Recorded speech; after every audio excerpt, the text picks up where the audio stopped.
mes chers collègues, après une bonne nuit de repos, je vous propose de retourner au bord de l'autoroute de la 36, puisque c'était le sujet que nous avions laissé en suspens hier soir. Donc, on va repartir avec ceci. Vous aviez demandé une suspension de séance. Avant même cela, je voudrais qu'on puisse, par rapport à ce sujet, quelle que soit l'issue de votre vote, que nous puissions, avec l'accord de Pierre et de Denis, faire j'ai envie de vous dire, une sous-commission pour appréhender pas cette problématique, mais en tout cas les différents panneaux qui pourraient être mis dans le département, regarder ensemble les conditions sur lesquelles nous pourrions discuter, notamment avec AP2R. Comme ça, chacun pourrait s'exprimer dans cette deuxième commission, regarder la validation ou la non-validation des 30 panneaux, ceux qui sont proposés. Il y a déjà eu un travail important de fait au sein du CDT, mais je pense que pour les élus de la deuxième commission, ça serait bien que vous... De la 3, pardon, je suis dans la deuxième, mais la 3, oui, avant la 2, la 3 maintenant. Voilà, qu'on puisse faire un petit collectif pour travailler sur ce sujet-là. Voilà. Donc, vous aviez souhaité une suspension de séance. Martine, tu veux t'exprimer par rapport à ce sujet-là, ou est-ce qu'on passe directement au vote?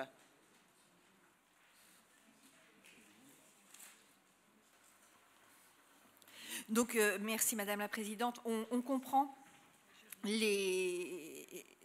on ne cautionne pas le positionnement d'AP2R. On comprend néanmoins que, comme pour prendre de l'essence quand on est sur l'autoroute, on n'a pas d'autre choix que de la payer plus cher. Et j'entends votre proposition à laquelle je suis sensible. Pour ma part, je ne peux pas envisager un trou de communication entre les vignes bourguignonnes, le vignoble bourguignon et le vignoble alsacien, où on passerait dans une zone où les touristes, les automobilistes de passage se diraient qu'il n'y a vraiment rien à voir, qu'on peut faire aller d'une étape à l'autre sans s'arrêter là.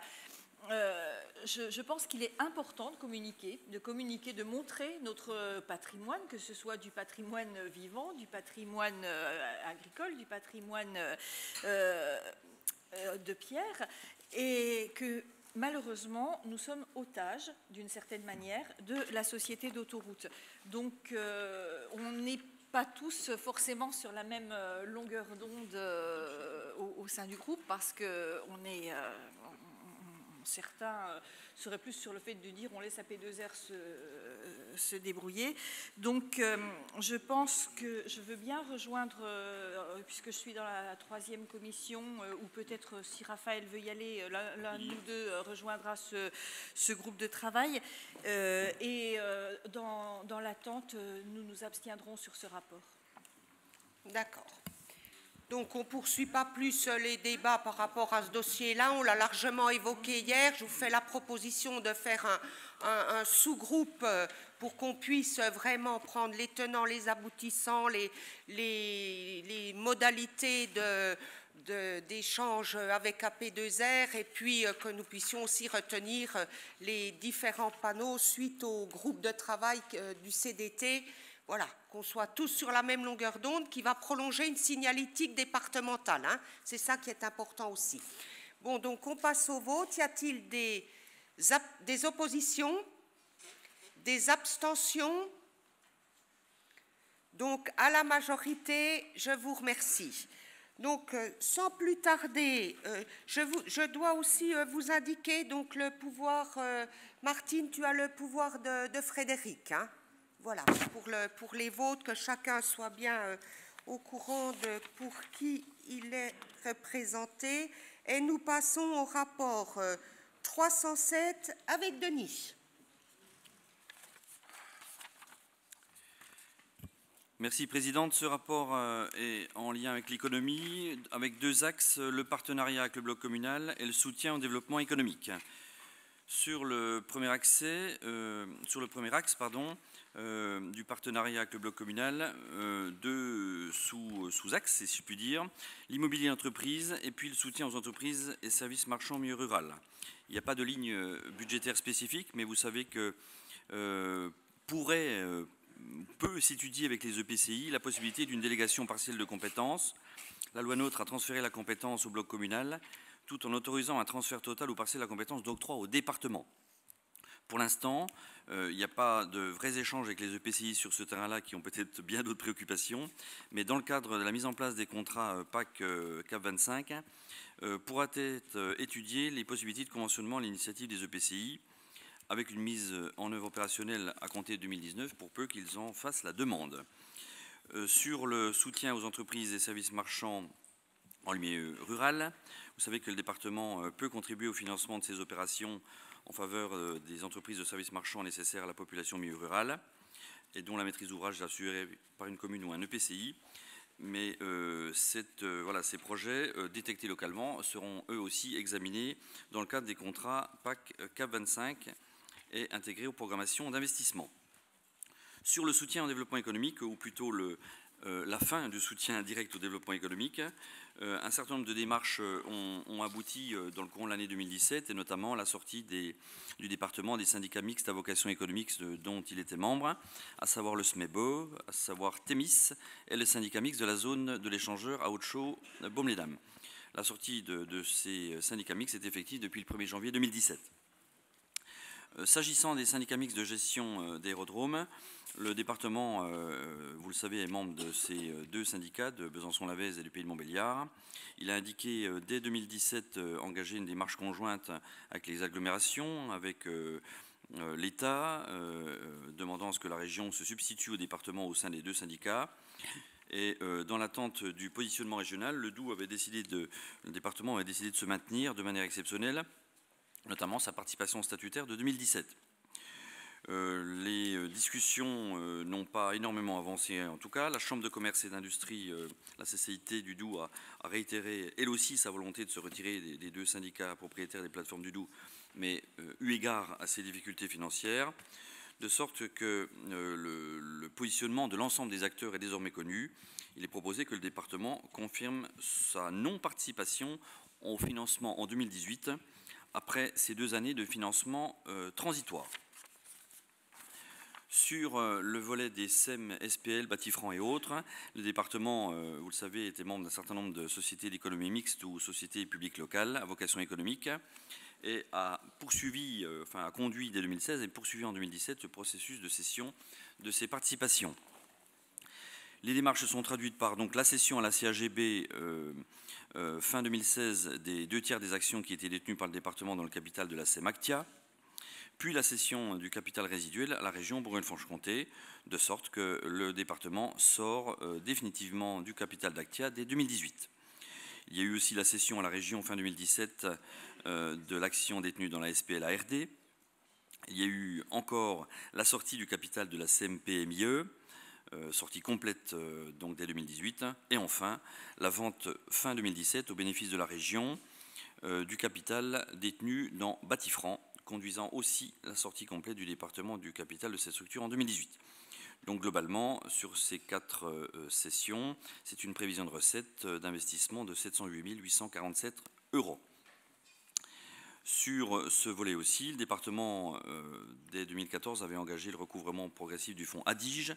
ADIGE, c'était l'aide au développement de l'informatique de gestion mis en place dans le cadre d'un partenariat avec la Chambre des métiers. Et cette année, ça sera une prévision de recettes de 100 000 € pour 2018. Enfin, vous avez une indication sur les prêts d'honneur et avances remboursables. Comme en 2017, le BP 2018 se limite à l'inscription des crédits destinés à honorer le versement des subventions, et vous en avez le détail.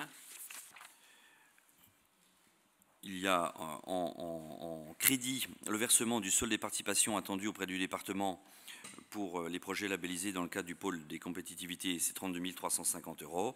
Et en recouvrement, ce sont des recettes, 804 000 € de prêts d'honneur départementaux, 1 300 000 d'avances accordées au titre du portail régional, 3 905 € au titre des aides non consolidées. Donc une prévision de dépenses de 100 000 € en fonctionnement au titre des pertes irrécouvrables, compensées, plutôt équilibrées en recettes, avec une proposition d'inscription du même montant de 100 000 € au titre des reprises sur provision. Voilà donc quel état est ce rapport accepté par la majorité de la commission 3. Est-ce qu'il l'est par l'Assemblée? Y a-t-il des oppositions, des abstentions? Je n'en vois pas. L'unanimité, je vous remercie. On passe au rapport 308. Serge, s'il vous plaît. Présidente, le rapport 308 concerne les transports individualisés. Vous savez que depuis le mois de septembre 2017, nous n'assurons plus les transports, puisque la compétence nous a été retirée, sauf justement cette compétence transport individualisé pour les enfants handicapés, donc qui sont titulaires de la reconnaissance de la MDPH. Voilà, donc c'est 470 élèves qui sont transportés actuellement et qui sont affectés sur ces circuits de transport. Et également, une partie assure par des circuits mixtes de transport individualisé, circuits scolaires, les enfants, notamment les enfants qui sont en SECPA, qui ne sont pas handicapés, mais qui sont pris par ces transports. Donc, nous avons passé une convention avec la région qui assurera donc le remboursement de ces transports pour les élèves qui ne sont pas handicapés. Donc, ça représente une somme de 240 000 €. Et puis, donc, on vous demande d'inscrire en AE, en autorisation d'engagement, 4 millions d'euros pour couvrir à la fois la fin de l'année scolaire 2017-2018 pour 1,5 million et l'année scolaire 2018-2019 pour 2,5 millions. Et il faut rajouter également dans les recettes de fonctionnement l'excédent de régie qui a été donné suite à la liquidation de la RDTD. Voilà, donc on vous demande de voter pour une AE de 4 millions d'euros, des crédits de paiement en fonctionnement de 2,5 millions et une recette de fonctionnement de 5 240 000. C'est toujours agréable de voir qu'on a plus de recettes que de dépenses. Voilà.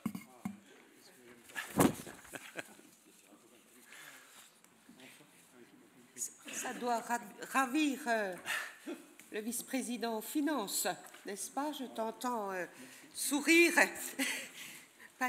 Il y a une question, je crois, Magali?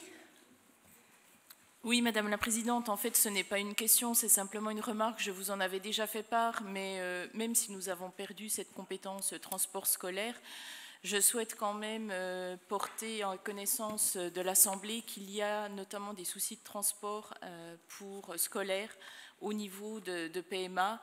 Et effectivement, pour assister au CA, notamment celui d'Étup, je sais qu'il y a des gros soucis. Les enfants sont debout dans les bus pour traverser le bois qui sépare Fèche-Dampierre à Étup. Et les parents sont très en souci, notamment pour la sécurité. Donc effectivement, je sais très bien qu'ici, nous n'avons plus cette compétence transport scolaire, mais je pense que c'est important qu'on soit tous au courant et qu'on demande une certaine vigilance. Nous sommes représentants quand même au CA au niveau des collèges et ça ne peut pas nous laisser indifférents. Sur le problème, il n'est pas seulement sur le pays de Montbéliard, je vous le dis, le problème, il est globalement sur l'ensemble du département. C'est bien pour ça que nous avions souhaité pouvoir continuer d'exercer cette compétence puisqu'il y en avait la possibilité et que nous avions vraiment des équipes et les transports, c'était du cousu humain au département, la proximité, j'ai envie de vous dire, dans la matinée, voire la journée, on trouvait des solutions, on régulait par rapport à des circuits, par rapport à des points d'arrêt, par rapport à ce qu'on sait faire en proximité et ce qu'on sait moins bien faire, en tout cas dans une première mise en route. Donc très souvent, aussi bien dans les conseils d'administration que quand on rencontre les familles, vous pouvez nous aider. Moi, je leur dis qu'il faut appeler la région, je ne peux plus, mais souvent par rapport à nos collègues élus à la région, je leur dis regardez quand même avec beaucoup d'attention parce que quand il y arrive un pépin, ou même s'il n'y a pas de pépin, parce que bon, je ne veux pas noircir le tableau, j'ai dit, vous savez, ça fait tout drôle, C'est même en ayant toutes les mesures de sécurité, des gamins qui sont debout dans des bus, ça peut pas convenir. Hein. Enfin, là, je ne parle pas du drame qu'il y a eu à Milas, puisque là, les enfants, je ne sais pas dans quelle configuration ils étaient, mais bon, on a appris encore ce matin qu'il y avait une 6e victime. Donc voilà, la sécurité dans ces transports, c'est quelque chose de primordial. Donc soyez assurés, tout comme vous le faites, que chaque fois qu'il y a une question, j'ai envie de vous dire récurrente, concernant les transports scolaires, je m'adresse à qui de droit. Hein. Voilà. On ne peut pas se désengager, même si nous n'avons plus la compétence. Là encore, vous voyez, c'est pas pour revenir sur le passé, mais c'est quelque chose qu'on aurait pu vraiment exercer en toute sérénité avec les compétences qui étaient les nôtres au niveau de nos collaborateurs qui vraiment faisaient un travail exceptionnel. Et on aurait pu garder aussi l'ensemble des transports avec notamment les personnes à handicap. C'est important qu'on puisse, on le fait sur certains circuits, mais bon, voilà, c'est un peu dommage. Mais bien entendu, nous sommes vigilants par rapport à ça, n'ayant plus de compétences. Hein. Il faut bien qu'on ait ça à l'esprit. On ne peut pas réguler la compétence qui est à la région. Hein. Moyennant cette prise de parole, y a-t-il des oppositions, des abstentions? Je n'en vois pas. À l'unanimité, je vous en remercie. Je vous propose le dernier rapport de la 3e commission, le rapport 309. Béatrix. Merci Madame la Présidente. Alors juste un tout petit rapport pour vous présenter le laboratoire vétérinaire départemental qui est un budget annexe. Le laboratoire vétérinaire départemental, vous le savez, il assure le suivi de l'état sanitaire des animaux d'élevage ainsi que de la faune sauvage. Il intervient aussi dans la mise en place des PMS, les plans de maîtrise sanitaire au sein de nos collèges. C'est un budget annexe. Qui dit budget annexe, c'est un budget qui doit s'équilibrer en dépenses et en recettes grâce à une subvention d'équilibre si nécessaire. Et là, je parle aux anciens qui savent qu'on avait peur de voir arriver les subventions d'équilibre du budget annexe à l'époque. Elles pouvaient aller, je crois, le record, ça doit être plus de 500 000 €. Aujourd'hui, c'est juste un petit 50 000 € que je vous demande, juste en sécurité si besoin est. Celui de 2018, notre budget primitif s'équilibrera à 1 084 185 €. En crédit d'investissement, 58 685 € et en fonctionnement, 1 025 500 €.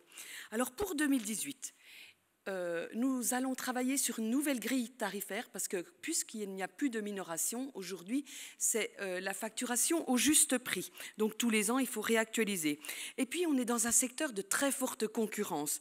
Donc il y a une nécessaire évolution de la nature juridique de notre LVD. Pour cela, j'ai rencontré les organisations professionnelles, notamment les groupements de défense sanitaire, la Chambre d'agriculture et les syndicats, pour voir un petit peu, eux, ce qu'ils voulaient, ce qu'ils attendaient d'un laboratoire vétérinaire et comment ils voulaient le voir évoluer et s'ils voulaient, eux, en faire partie. Voilà, donc on est en travail là-dessus. Ça ne va pas se faire en un jour, mais il y a une... je pense qu'il y a une réponse forte de la profession à ce sujet. Et puis, mutualisation, toujours, on ne désespère pas d'un jour arriver à travailler avec les autres labos, mais là, il y a une volonté nationale. Alors peut-être que ça va nous aider à mettre en réseau tout ça. Voilà, pour mes rapports, j'ai fini. Alors, Madame la Présidente, je peux me permettre, je voulais faire juste une petite parenthèse avant le vote de ce budget. Alors déjà, je voulais souligner le très bon boulot parce que si vous regardez ce rapport sur le laboratoire vétérinaire, vous allez voir qu'il est très complet. Vous aurez tous les prix des analyses. Vous vous rendrez compte de tout ce que fait le labo. Et c'est inimaginable. C'est aussi le rôle du département. Vous verrez le prix d'une autopsie sur petits animaux. Je vous invite à regarder. Enfin, il y a plein de choses très intéressantes dans ce rapport. Ça, c'est la première chose. Et derrière tout ça, je voulais faire une petite parenthèse pour un homme. Il va adorer parce qu'il aime bien être mis en avant. Mais Jean-Louis, je sais qu'à ton départ, il y aurait un petit pot, mais je voulais quand même juste dire un petit mot. C'est peut-être ta dernière assemblée, car tu ne seras peut-être plus là à celle de février. Alors Jean-Louis, ce petit hommage pour un homme que je considère comme un sage. De façon personnelle, je voulais vraiment te remercier de m'avoir si bien épaulé, guidé, accompagné. Tu n'es pas qu'un DGA, tu es tellement plus que ça. Tu dis toujours, ma mission, c'est de vous faciliter à vous les élus la vie. Ma mission. Alors bravo, tu as vraiment réussi. Tous ceux qui ont travaillé à tes côtés, et ils sont nombreux, et je prends la parole pour tous mes collègues, sur tous les dossiers, on ne peut que te remercier. Mais ce repos, tu l'as bien mérité, tu ne l'as pas volé. Tu es encore là, mais tu nous manques déjà. Merci Jean-Louis.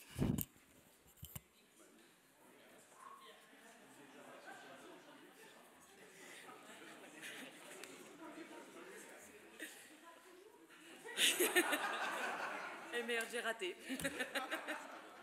Vous voterez quand même le budget du LVD, s'il vous plaît.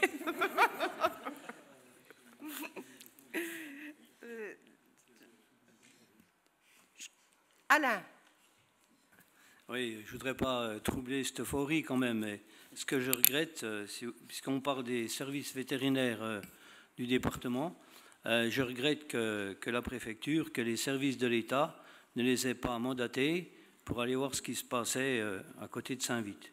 Je pense que c'est déplorable, on n'en a pas parlé hier, mais en fait, cette situation, elle donne une mauvaise image de notre département. Ça a été repris par les médias au niveau national.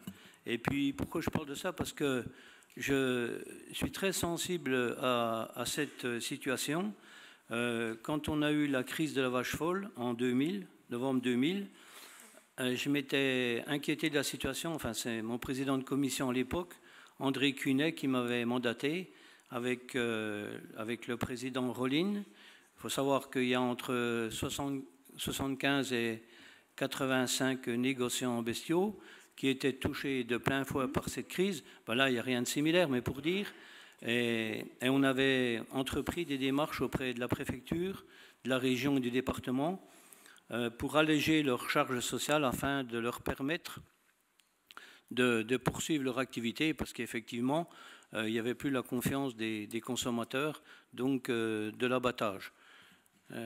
Alors, effectivement, il y a un problème posé, il sera très certainement résolu, mais je tenais à en parler.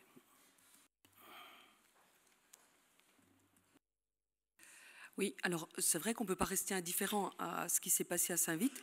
N'empêche que quand on connaît parfaitement le dossier, parce que j'ai rencontré aussi les organisations professionnelles et services de la préfecture, notamment la DDSCP, c'est des services vétérinaires, on ne va pas faire le travail à leur place, on a signalé, il y a des choses, et je pense qu'il faut, voilà, il y a beaucoup de tenants et aboutissants dans ce dossier, on ne peut pas juger de l'extérieur, voilà, c'est beaucoup plus compliqué que ça.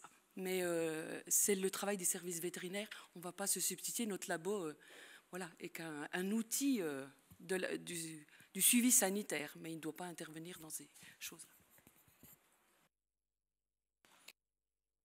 Suivi cette situation dramatique qui ne sera peut-être pas la dernière au niveau national, hein. Moyennant donc les remarques, je vous propose de passer au vote. Y a-t-il des oppositions? Des abstentions? Je n'en vois pas. L'unanimité, je vous remercie. Donc, notre troisième commission est terminée. Et nous passons à la quatrième. Philippe Gonon, 401. Merci, Madame la Présidente. Le rapport 401 traite des relations publiques du département du Doubs, pour lequel nous avons prévu un budget cette année de 831 150 € en hausse de 0,8%. 3 chapitres dans ce budget. Cabinet et présidence d'une grande sagesse, puisque leur budget à 113 800 € connaît une évolution de 0% très exactement. Le budget communication proprement dit de 598 000 € qui se décompose essentiellement en communication externe, 96 000 €, et la communication numérique, 97 000 €, et enfin les autres cotisations et subventions pour 117 000 € entre l'ADF, les organisations syndicales et le fonds spécial d'intervention départementale de 25 000 €. Voici le budget que nous vous proposons de voter, Madame la Présidente.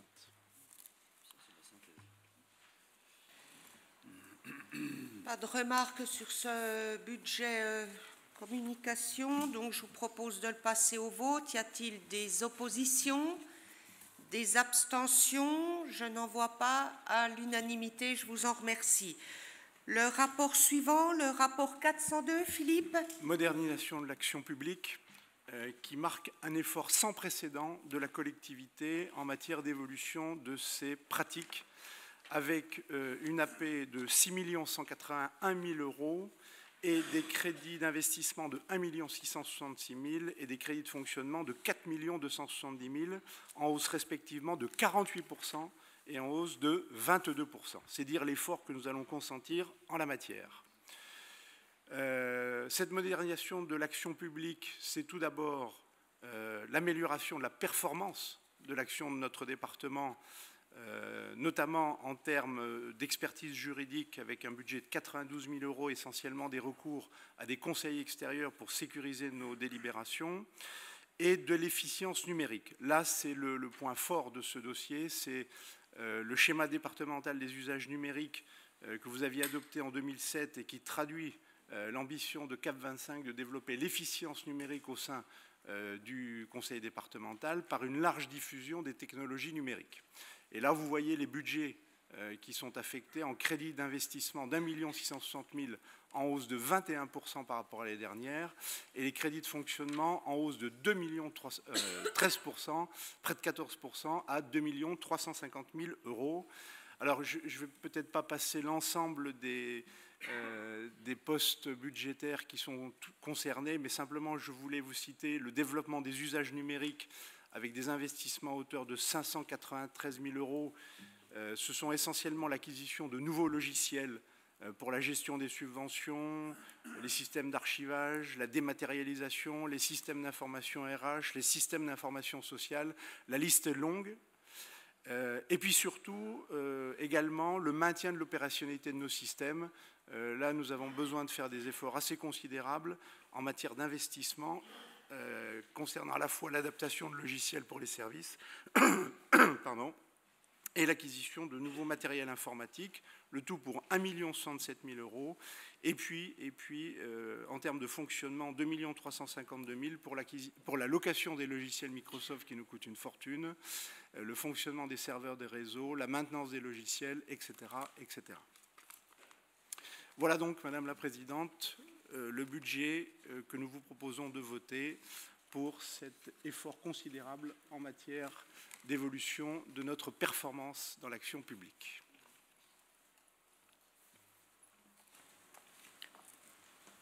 Ça ne suscite pas d'interrogation. Je pense que vous l'avez évoqué largement en commission. Donc, je vous propose de passer au vote. Y a-t-il des oppositions, des abstentions?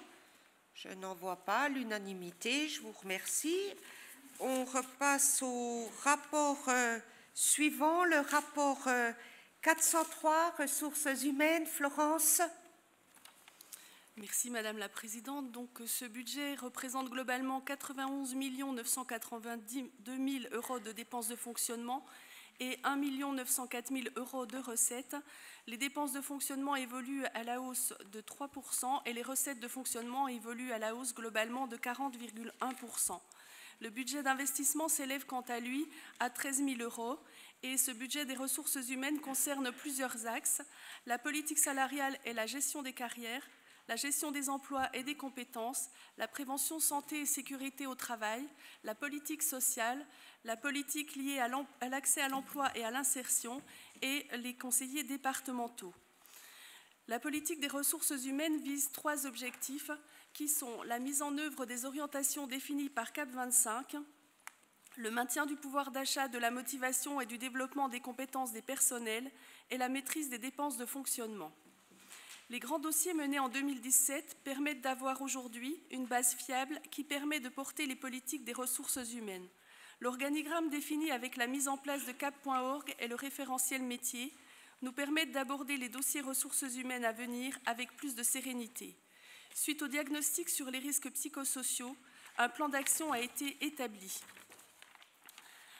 En ce qui concerne la politique salariale et la gestion de carrière, qui représente un budget de 86 265 600 euros, soit 93,8% du budget des ressources humaines, il correspond aux charges de rémunération des personnels ainsi qu'aux assurances et frais de déplacement des personnels.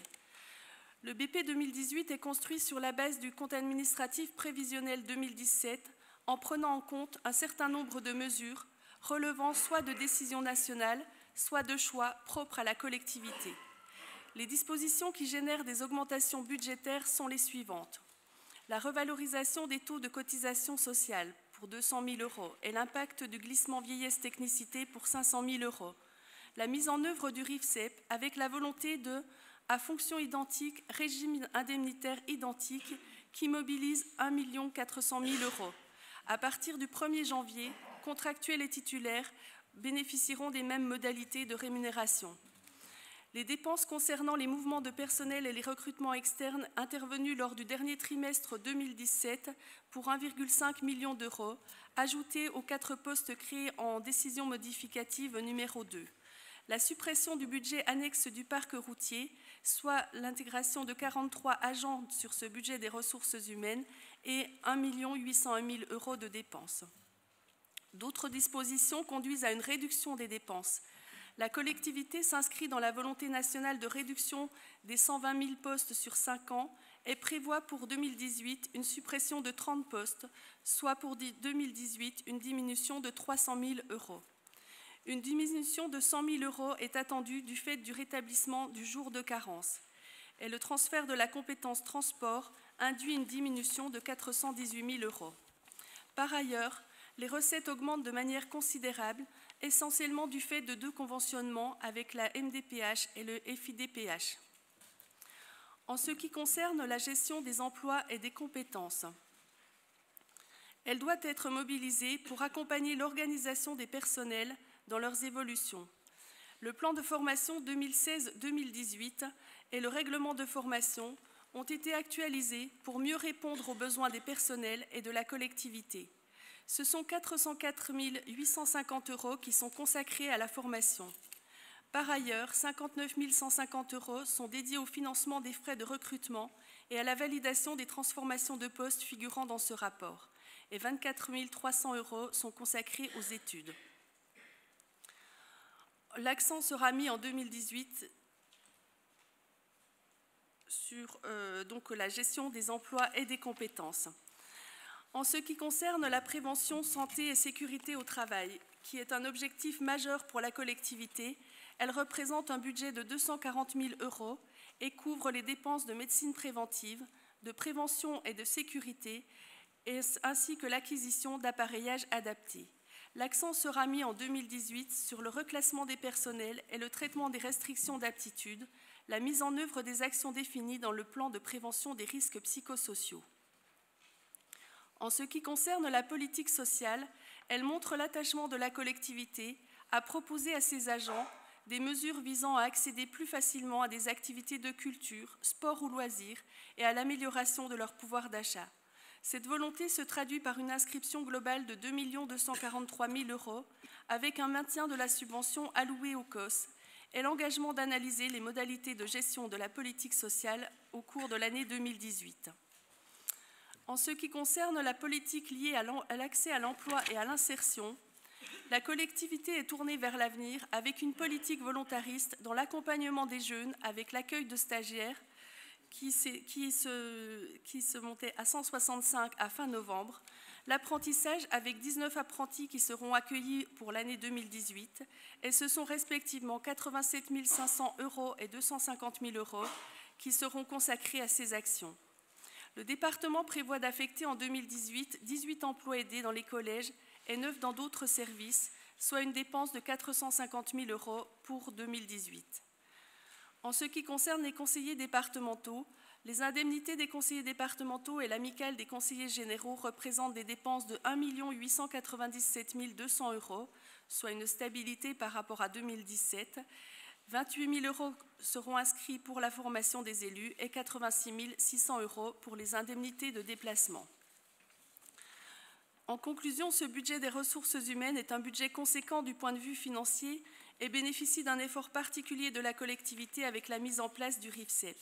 Mais surtout, ce budget concerne l'ensemble des femmes et des hommes qui travaillent au quotidien au sein de notre collectivité départementale pour mener à bien les missions de service public dans le cadre des compétences qui sont les nôtres.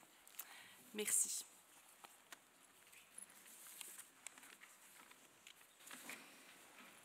Merci Flo, c'est un rapport très complet et synthétique. Je te remercie pour tout le travail qui a été effectué avec l'ensemble des équipes. Alain Marguet. Oui, Présidente. Dans les annexes, on arrive à un total général de 1891. Est-ce que les emplois détachés dans d'autres structures figurent dans ce total? S'il vous plaît.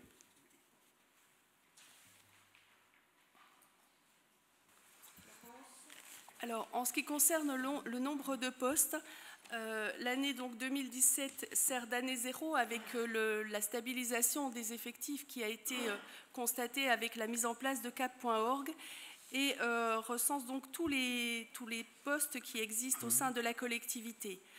Pour les postes donc, sont de 1902 constatés au mois de juin 2017. À la fin de l'année, nous aurons 1906 postes avec les 4 postes qui ont été créés lors de la décision modificative numéro 2. Et à l'échéance du 31 décembre 2018, nous aurons donc 1876 postes qui existeront au sein de la collectivité.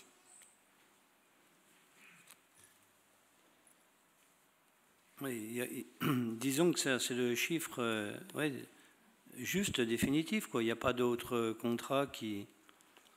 Parce qu'il me semble quand même qu'il y avait, dans le rapport de la Cour des comptes, c'était bien supérieur, quoi. Et il y a les assistants familiaux. Ah, ben, les 270, il y en a. Mais ils sont là-dedans. Ils sont compris là-dedans. Non, mais excuse-moi, cher Daniel, je connais mes chiffres. Bon, merci, hein.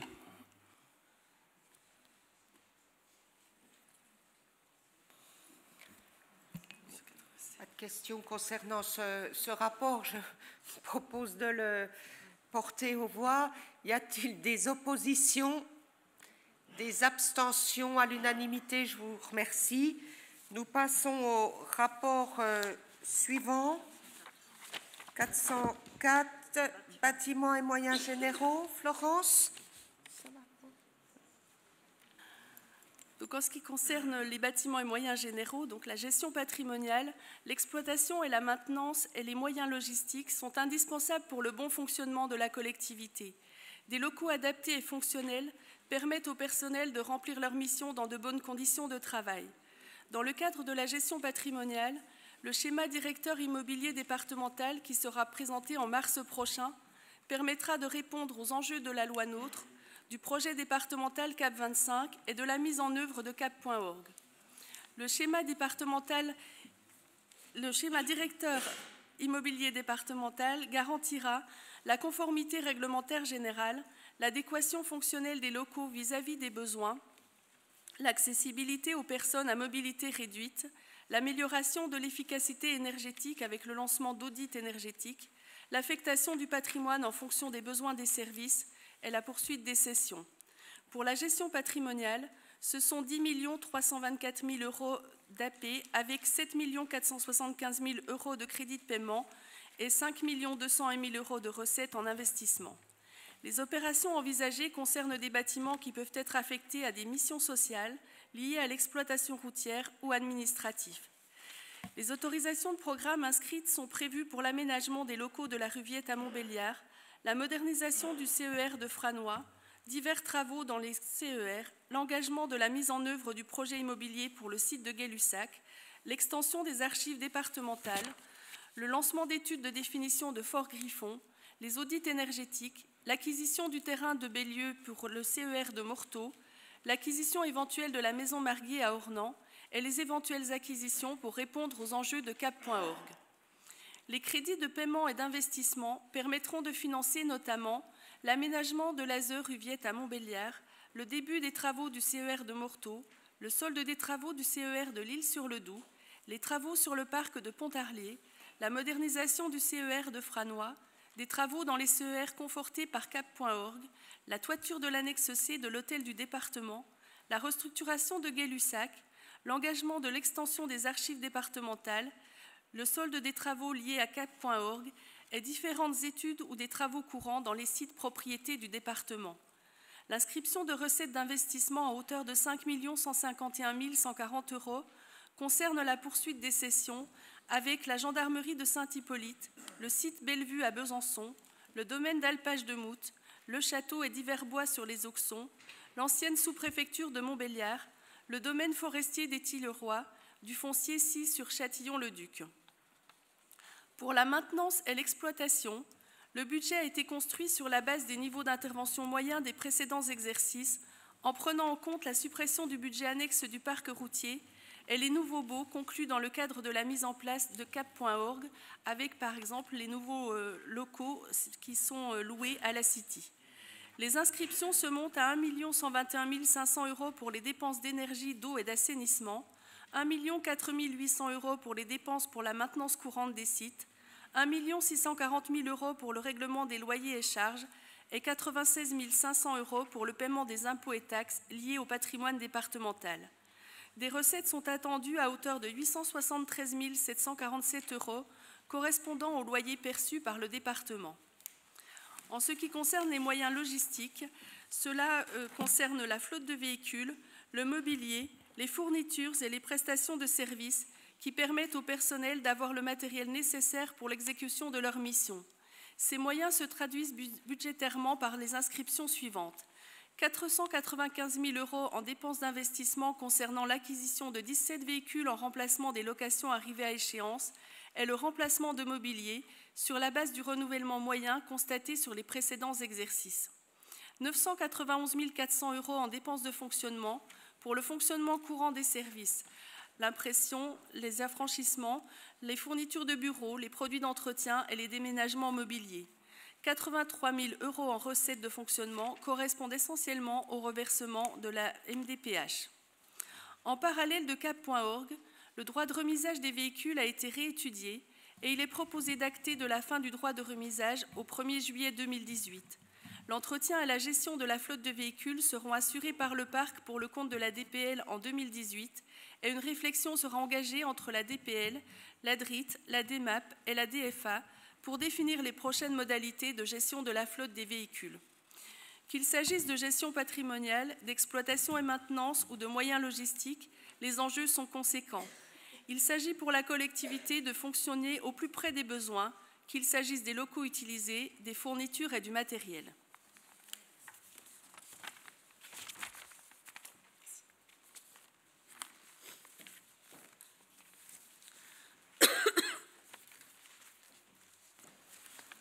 Toujours pas de réaction par rapport à ces rapports qui sont d'une grande limpidité, me semble-t-il. Donc, je propose de les passer au vote. Y a-t-il des oppositions, des abstentions? À l'unanimité, je vous remercie.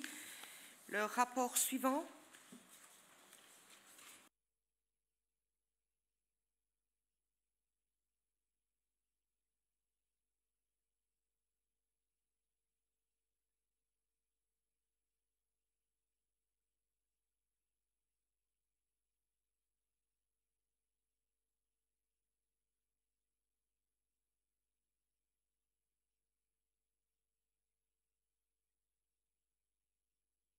Que nous passions à la motion et au rapport ponctuel. Je n'ai pas entendu le budget encore dans le vote, en tout cas, me semble-t-il. Je ne dors pas. Hein. Philippe. Effectivement, Madame la Présidente, nous avons à valider et voter les rapports 405 et 406. Le 405, je ne vais pas vous le lire intégralement, il est pages 27 et 28 du rapport. Il concerne donc l'approbation des principales ressources que nous avons citées en début de réunion. Et le rapport 406 comporte par contre, lui, deux délibérations. Une délibération sur le budget primitif et une délibération sur la programmation pluriannuelle. Vous les retrouvez aux pages 38 et 39 du rapport 406. C'est ces deux rapports et ces trois délibérations, Madame la Présidente, qu'il nous faut maintenant approuver. Toutefois, juste peut-être avant que nous passions à cette approbation très formelle, je voudrais juste dire, non pas une conclusion, mais un petit mot concernant tout le travail qui a abouti à la réalisation de ce budget. Ce budget, avec une somme inscrite de 541 millions d'euros, dont 91 millions d'euros d'investissement, je le rappelle, permet au département de redevenir, après 3 années noires de baisse de dotation de l'État, un acteur majeur du développement des territoires avec un projet CAP 25 ambitieux et une capacité d'investissement complètement restaurée. Vous aviez cité, Madame la Présidente, dans votre propos introductif, Saint-Exupéry. Je ne me permettrai pas de repasser une autre citation derrière, je voudrais simplement paraphraser, je dirais même plagier, une phrase d'un grand philosophe contemporain qui a dit la chose suivante. Le bonheur, il faut le provoquer. Bien, je dirais à mon tour, un bon budget, il faut le provoquer. Nous l'avons provoqué, et nous l'avons provoqué avec l'ensemble des services, l'ensemble des conseillers, l'ensemble des VP qui ont fait un travail absolument remarquable en cette année pour le budget 2018. J'ai simplement oublié de vous dire le nom de ce grand philosophe contemporain que nous connaissons tous. Il s'agit de Philippe Alpi, qui a eu cette phrase magnifique.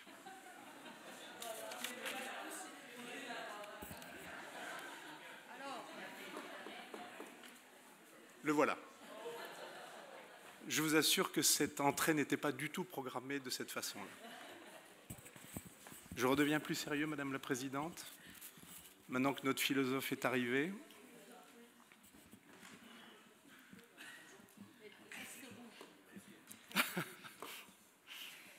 Il nous faut donc approuver officiellement les rapports 405 et 406.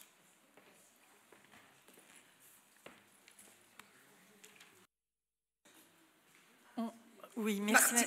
Voilà, on va demander une interruption de séance pour avant ce vote. Oui, vous voulez combien de temps? Une demi-heure? Non. Non. Un quart d'heure. Un quart d'heure? Oui. 10h15, c'est bon? Oui, c'est bon. Parfait. Allez dans la salle de l'horloge, hein, vous serez plus à l'aise. Je me demandais ce que tu me disais, tu me dis il n'y a plus de rapport, mais je me dis il y a bien...